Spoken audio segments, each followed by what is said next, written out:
মত বলতে যদি বোঝানো হয় আইন হাতে তুলে নেওয়া, কারোর শাস্তি কার্যকর করা, কারোর বিচার কার্য সম্পাদন করা, এইটা যদি প্রত্যেকে আনঅথরাইজড ব্যক্তি এবং জায়গা থেকে যদি এটা করতে শুরু করে, তবে একটা সমাজ বিশৃঙ্খল হয়ে যাবে।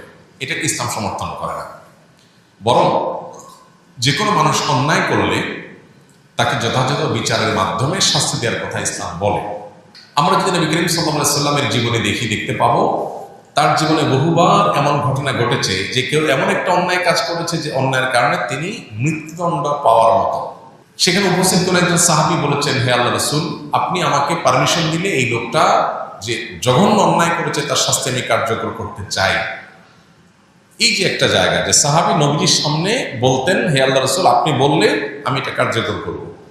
এখানে সাহাবী কিন্তু নিজে গিয়ে শাস্তি কার্যকর করেন নাই, নবীজিকে জিজ্ঞাসা করেছেন। কেন? কারণ তিনি বিচারিক প্রধান ছিলেন মদিনা রাষ্ট্রের, তার কাছে জিজ্ঞেস করেছেন। নবী সাল্লাল্লাহু আলাইহি ওয়াসাল্লাম যদিও কখনো এই ধরনের ইস্যুতে অনুমোদন দেন নাই, কারণ চাওয়ার ভিত্তিতে এভাবে অনুমোদন দেওয়ার নজির নেই, কিন্তু এই যে একটা প্রটোকল মেনটেন করা সাহাবীদের, এখান থেকে বোঝা যায় যে কেউ কোনো অন্যায় করেছে মনে হলেই আমি তার বিচার কার্যকর করা শুরু করব, এটা ইসলাম সমর্থন করে না। কারণ এটা যদি হয় তাহলে সেক্ষেত্রে আপনার মতে আমি দোষী, আমার মতে আপনি দোষী, তাহলে আপনি আমাকে মারবেন, আমি আপনাকে মারবো, সমাজ কি হবে? বিশৃঙ্খল হবে এবং গৃহযুদ্ধ বেড়ে যাবে। এই জন্য এটাকে ইসলাম সমর্থন করে না। কিন্তু আজকাল কোনো অন্যায়ের প্রতিবাদ করতে গেলেও সেটাকে অনেকে মব হিসাবে চালিয়ে দেওয়ার চেষ্টা করছে। সেটা কিন্তু ইসলামে নিষেধ না। কোরআনে সবচেয়ে বেশি যে বিষয়ে নিষেধাজ্ঞা এসেছে সেটা হলো অন্যায় থেকে বিরত থাকা। অন্যায় কাজের ব্যাপারে কোরআনে সবচেয়ে বেশি আয়াত আছে যে অন্যায় কাজ নিজে করবে না, অন্যায় করা নিষেধ।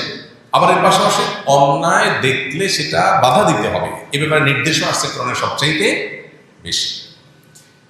এই জন্য অসৎ কাজে বাধা প্রদান করার নির্দেশ কোরআনের সবচেয়ে বেশি সংখ্যক বার এসেছে। নির্দেশগুলো তার মধ্যে থেকে একটা হওয়ার কারণে আমরা অন্যায় দেখলে আমাদেরকে বাধা দিতে হবে।